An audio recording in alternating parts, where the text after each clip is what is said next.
Good morning. Welcome to the Windsor Star News Cafe. I'm Don McArthur here with Dylan Kristy and our special guest, Ross Langill. Welcome to the show. Thank you very much. Appreciate being here. And of Ross, course, yeah, sorry, you know Ross already. We've talked about him quite a bit leading up to now. He is the Ward 1 resident who has taken it upon himself to organize his own debate. Now that debate takes place tonight at the South Windsor Recreation Complex. Yep. The old South Windsor Arena. South Windsor Arena. That's at 7 p.m. And can you just kind of tell us what inspired you to actually take this upon yourself and do this? Because you're footing the bill for this. You've contacted all the candidates.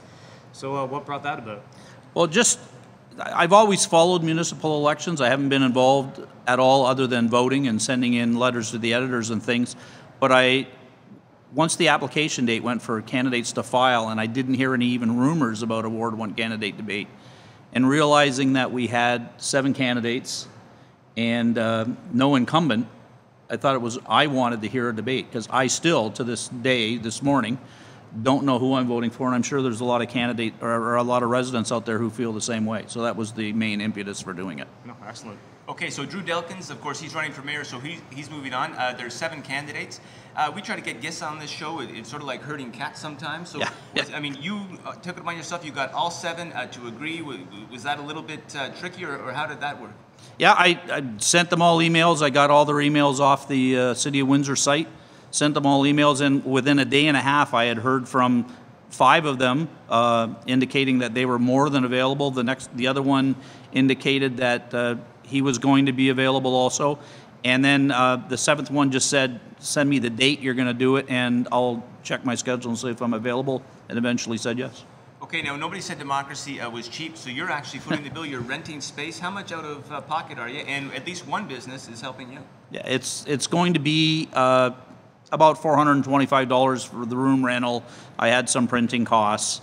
Was going to do an ad in the papers, and that was decided not to. I sent some flyers around to Ward 1 businesses, and so far I've got a response from Helene's Alterations in the 3100 block of Dougal, who's offered some money to help me try and recoup some costs. Excellent. Well, thank you, Helene's. Well, exactly. Yeah. So what can we expect tonight? You're actually going to be the moderator. We talked a bit off camera. You didn't want a celebrity moderator. Talk about that and how you're going to handle it. Yeah, I think it's going to be hopefully fairly easy. As I said, I want the focus to be on the candidates, and I want the residents to find out more about the candidates and the issues. It's just going to be that the Ward 1 residents turning in questions, and then we're going to pull them out of a box at random, and the candidates will all take turns answering the same question, so everybody can see them the same day, the same night, at the same time. Excellent. Now, I think you mentioned earlier, while we were off camera, that you think this election is more important than ever. Don mentioned that Drew Delkins, the incumbent, he's obviously seeking the mayor's seat. He won't be a Ward 1 councillor anymore. Why do you think this is the most important election ever? Well, as I said, we don't have a lot of an incumbent now. There's a lot of changes. At least 4 changes are going to happen on City Council. And whoever gets in this time, obviously the incumbent has a very good chance, sort of an advantage for the next election. So whoever's in this time gets the advantage. We've got some young people. We've got a good mix. We've got a couple of people in their 30s, a couple of people who are a little bit older.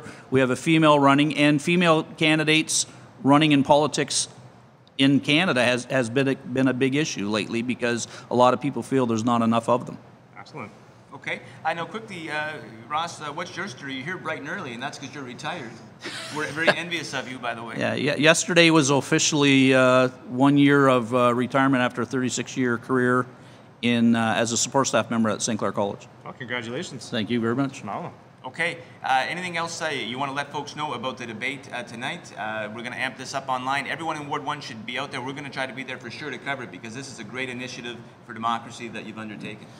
Well, my goal isn't to judge it on the success, whether we have 200 people or 20. My goal is to have people that don't know the candidates and the issues learn something at the debate, and the doors open at 6:30, South Windsor Arena. Wonderful. All right. Well, Ross, thank you so much for joining us. Thank you. Appreciate it. And this has been Trail Talk in the Windsor Star News Cafe.